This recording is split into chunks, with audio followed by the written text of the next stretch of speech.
What's going on, drivers? Welcome to Trucking with Old Snapper, and I am that guy. I'm Old Snapper. If you're new to the channel, smash that like and subscribe button. Doesn't cost a thing. It's totally free. Helps me out, helps the channel out, and you know I appreciate that a whole lot. Any of y'all that have been watching me for any period of time know that I like to tell old stories sometimes. When I first started YouTube, that's how I started, because I'd already been driving about 10 years whenever I hopped on YouTube and started recording videos. So I would tell old stories of things that had happened over the years. Sometimes lot lizard stories, stories from when I went through training, stories of other students, different stuff like that. Well, in this video, I'm going to be telling you a story about a student that almost pooped in my truck in the passenger seat. It got kind of hairy, and it didn't go well for him in the end. Excuse the noise. I'm parked at this Allsups down here in Vega, Texas. I'm sure most of y'all have probably been here at some point in time or another.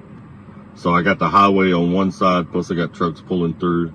I got a truck parked next to me. So hopefully my camera's not picking up all of the noise. It's filtering some of it out. Anyway, let's get into this story. We're in Utah coming down I-15 one night. And I used to drive nights and I'd let them drive days. So sometime in the evening we would stop and swap out. I never ran full teams, but I used to do what they call super solo. They run 8 hours, I run 8 hours, then the truck would stop for an 8-hour break.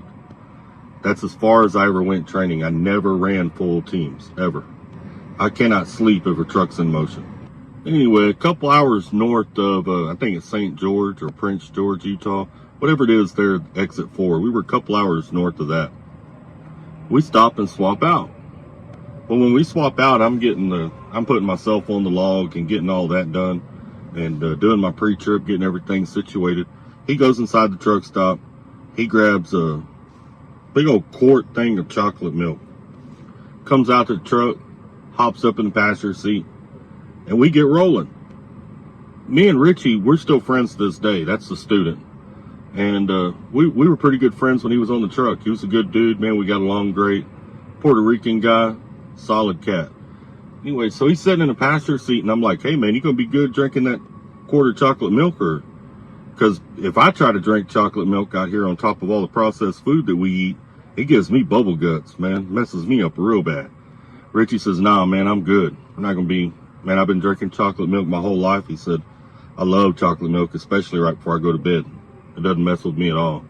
I said, all right, cool. I don't think nothing of it. I just forget it. It's his business, you know. So he sits up front. And he drinks that entire quart of chocolate milk. And then we sit there, we BS for another hour or so, and then he gets up and decides he's going to bed. So he heads back there to lay down. I continue driving. I still had another 5 or 6 hours to drive. Well, about 30 minutes goes by and he comes flying through the curtains. I mean, full speed. Hits the passenger seat. He's got his feet stretched out, got his legs crossed, and I can tell he's clenching. I said, hey man, you all right? Do I need to pull over? He said, no, I'm good. He said, I got to go to the bathroom real bad. How far are we from the next truck stop? I want to say we were by this time, we're about 20 miles or so, 25 miles north of that truck stop there at the exit 4 on I-15. And I got the pedal to the floor, man, trying to get there as fast as I possibly can. Back in those days, Stevens trucks were at 62 miles per hour. I was in a lease truck. I was still at 62 miles per hour. Any of y'all that have ever worked for them slow-moving companies know what it's like to drive at 62 miles per hour. So I'm rolling, doing all I can. And he ain't let off them, man. He's clenched up over there. He's about to suck that seat up. He's so clenched up. So when I get off there, any of y'all that have ever been there know you get off, you go around the roundabouts. There's 2 of them. If you're headed south, you got to go around 2 roundabouts. Then you kind of drive around a block and up to the truck stop. Up to that, I think it's a Pilot, maybe a Flying J, but I think it's a Pilot. So when I got off the highway, I went around that first roundabout, under the overpass, and then was headed around the second roundabout, and he said, let me out right here. I'm like, cool. I stopped. It was the middle of the night, wasn't no traffic or nothing, so he hops out, and he starts running. He's running across, headed straight for that truck stop. Because he knew he could see I had to go around the block in order to get over to it. I let him out. He takes off in front of the truck. He heads that way. I start moving again. I see him trip and fall down. It's nighttime. And I can't remember what was there back then. It was a little bit different than what it is now. I want to say there was a fence, like a barbed wire fence or something that ran right there, and he ran into it. I kind of chuckled because I thought it was kind of funny. I mean, I got a weird sense of humor. It ain't nothing bad. I like the guy. I didn't want to see him get hurt, but it was kind of funny because he was at a dead run and he just falls down out there in the field. I see the silhouette drop.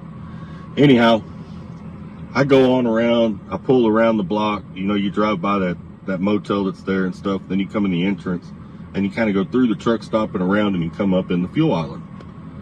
When I come up in the fuel island, I see him walking, and he's walking across the lot, and he's kind of waddling. He's not wanting to move his legs, if you know what I mean. So I'm like, something's definitely wrong here. Something is majorly wrong. So he gets up to the truck. I open the door because I seen him and I didn't want him to get in the truck if he had gone on himself. So I open the door. Sure enough, he's pooped on himself. So he looks up at me. He's like, "Hey man, can I get in and change clothes?" "No, sir. No, you cannot. I will get you the clothes. I will hand them to you. I'll even give you my card. I've got showers. Go inside, get you a shower. I don't care if I have to circle the block until you get done. When you get done, throw those clothes away. At least throw them underwear or whatever you got on underneath those pants. Throw that away, and then you can get in the truck after that." Anyway, y'all remember in that story that I kind of laughed a little bit. I'm going to tell you how karma came back and got me just a couple of weeks after this incident.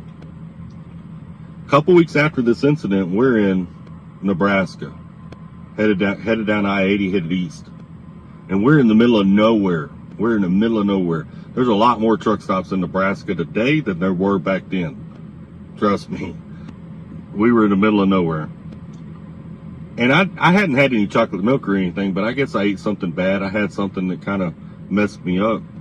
And I always carry toilet paper on the truck just in case, because you never know. You never know what's going to happen or what kind of emergency you're going to have at any point in time. So I told Richie, I said, "Take this next exit, and we got to find a spot because I've got to use the restroom."